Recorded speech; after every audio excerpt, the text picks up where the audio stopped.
বাংলাদেশের ইতিহাস বলে আমাদের দেশে কোনো দাঙ্গা নাই। আছে?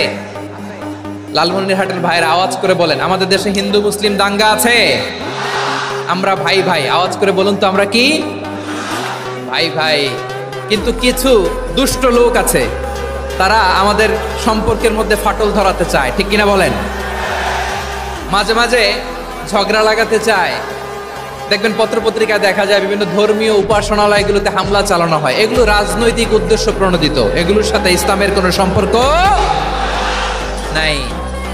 এজন্য এই দুর্বৃত্তদের ব্যাপারে আমাদের সাবধান থাকতে হবে।